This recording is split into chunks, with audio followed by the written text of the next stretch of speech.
It's time for another WrestlePlanet news update, as we look at if a New Japan stable is heading to AEW. AEW champion Kenny Omega's next challenger has been revealed, and a WWE name has made the jump to AEW. All that and more coming up in today's video, but first... Last night, AEW announcer Jim Ross sent social media into a frenzy following a commentary mistake during the closing scenes of AEW Dynamite. As the announce desk wrapped up the show, JR was in the middle of plugging next week's Road Rager special edition and said, "Folks, there's nothing in your life that will top seeing a live WWE Dynamite." AEW fans immediately took to social media to criticize the veteran, which led to Ross responding to the heat and said, "Yep, I apparently made an untimely error tonight at the show's end. No excuses, and I'm not quitting." This isn't the first time he's made this mistake, as if you remember last year, JR referred to Kenny Omega as the WWE champion on air during an episode of Dynamite. Dave LaGreca, who is a host of the popular Busted Open radio show, tweeted his support for the AEW announcer and said, "Listen, mistakes happen. Believe me, I'm sure I'll make a turn tomorrow on the air, my first day back from vacation. JR is an effing legend, the greatest of all time." Jim himself then seemed to take responsibility for the mistake, stating that there is no excuses, and he replied, "Thanks Dave, it's all on me, no excuses." There is no word on the backstage reaction to the botch, but we'll keep you posted should any news break. It's likely that this will just be brushed to the side with no serious heat coming his way. We'll no doubt get more reaction from Jim Ross himself on his Grilling JR podcast, where he is usually very vocal. But let me know what you think of Jim Ross's mistake in the comments down below.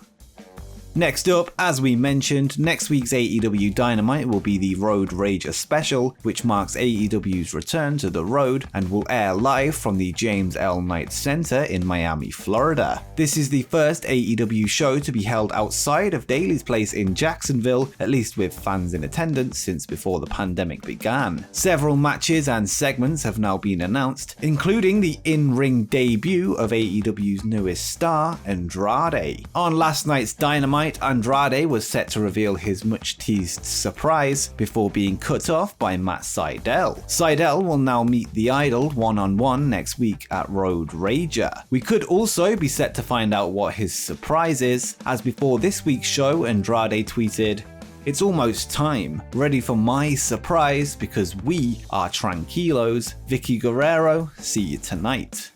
Fans have been speculated about what to expect, with a tag team partner or an Andrade-led stable being the most likely options. The "We are tranquilos" line suggests that he could be joined by some friends, or this could simply refer to himself and Vicky. Tranquilo is of course the catchphrase of New Japan's Tetsuya Naito, who is the leader of LIJ. In Andrade's previous life as La Sombra in Mexico, he was a member of the Mexican branch of the group, which makes it very possible that we could see some LIJ members show up next week. It's worth noting that the CMLL version of the group is no longer active, but there is also another version of the group in Ring of Honor led by Rush. Rush is known to be close friends with Andrade, so perhaps he could be the one showing up as well.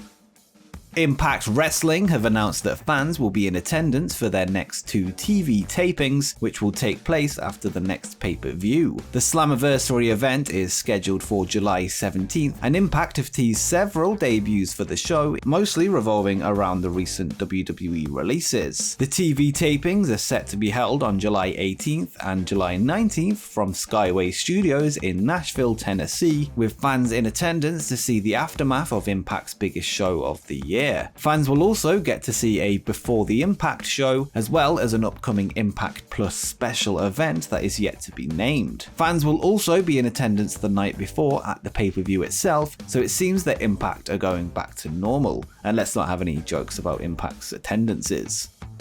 On Saturday's edition of AEW Dynamite, not to be confused with last night's Wednesday Night Dynamite, saw Adam Page in action taking on Team Taz's Powerhouse Hobbs. During the match, Page was busted open after colliding with the ring post, which caused blood to pour down his head. He did go on to continue the match, ultimately picking up the win. Since then, Page has posted an update on Instagram showing 10 staples in his head to seal the wound. There is no word on if this head injury will lead to some time off, but we do have some more Hangman news that we'll get to shortly. And also we have another injury update, as on last night's Wednesday Night Dynamite, Britt Baker and Rebel managed to defeat Nyla Rose and Vicky Guerrero, but during the bout, Rebel broke up a pinfall on her partner but appeared to hurt her leg in the process. Rebel was then helped out of the arena by doctors and, according to Fightful, picked up a dislocated kneecap. The usual recovery time for a dislocated kneecap is believed to be around 6 weeks, but she will likely still appear alongside Baker on TV with her famous crutches.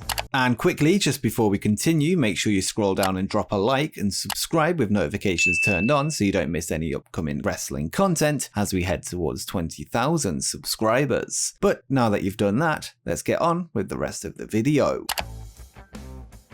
On last night's Dynamite, the first official seeds were planted that hint towards Adam Page being Kenny Omega's next challenger for the AEW World Championship. As we discussed a couple of weeks ago, this was initially hinted at on Being the Elite when Page was presented the title by the Dark Order during a dream sequence. During an in-ring promo this week, the current champion took to the mic to declare that there is nobody left for him to beat and said, "Today I woke up feeling like a king because it was upon further reflection that I realized not only did I defeat the toughest guy in AEW, the top merch selling act in AEW, the best high flyer in AEW, I also defeated the most promising up and comer in AEW, Jungle Boy, and that was last week. It pains me to say, with no one left in AEW to defeat, I'll have to take some time off and I'll defend my other championships somewhere else." Evil Uno and the Dark Order then walked out to the ring to interrupt Omega and suggested that Hangman Page should be next in line, as he is right at the top of the AEW rankings. During the segment, the crowd were chanting the Hangman's name, and it's pretty clear AEW are positioning him for the #1 contender spot at All Out in September. Page's first and only AEW World title opportunity came in the first ever match for the belt at All Out in 2019, where he of course lost to Chris Jericho in the main event. We're now 2 years on from that moment, so a win at All Out would be very poetic and would cap off this long-term story between the two former tag team champions perfectly. My previously discussed theory that the reign of the belt collector is set to end seems to be playing out, with Sami Callihan set to challenge Omega for the Impact World title at Slammiversary in July, and Andrade booked to challenge Omega for his AAA Mega title at Triple Mania in August. I guess we'll see if the dominoes are set to fall at Slammiversary on July 17th, which by the way you can purchase using our Fight affiliate link in the description down below. And finally, in yesterday's video we discussed another WWE departure, with a producer and road agent choosing to leave the company. Sanjay Dutt, who is best known for his time with TNA Wrestling as part of the X Division, retired from in-ring competition following an Achilles injury. He then joined WWE in January 2019 and was a trainer at the Performance Center as well as a backstage producer for the shows. His WWE exit left us to speculate on what his future could hold, due to this being a voluntary decision, and he didn't leave us waiting long. His next path seems to be becoming clearer, as he was backstage at last night's AEW Dynamite show, and it is believed that he is signed full-time with the promotion. According to PW Insider, he is signed with the company as a producer, taking up a similar role to his WWE one. There is currently no word on if he has successfully recovered from the injuries that forced him to retire, or if he will ever step foot in an AEW ring, but I wouldn't mind seeing a Sanjay Dutt match or two if he's able to. Either way, we'll continue to keep you updated on this story should anything else break. And if you're interested in more videos from me, make sure you check out my Jon Moxley documentary where I chronicle his AEW World Championship reign.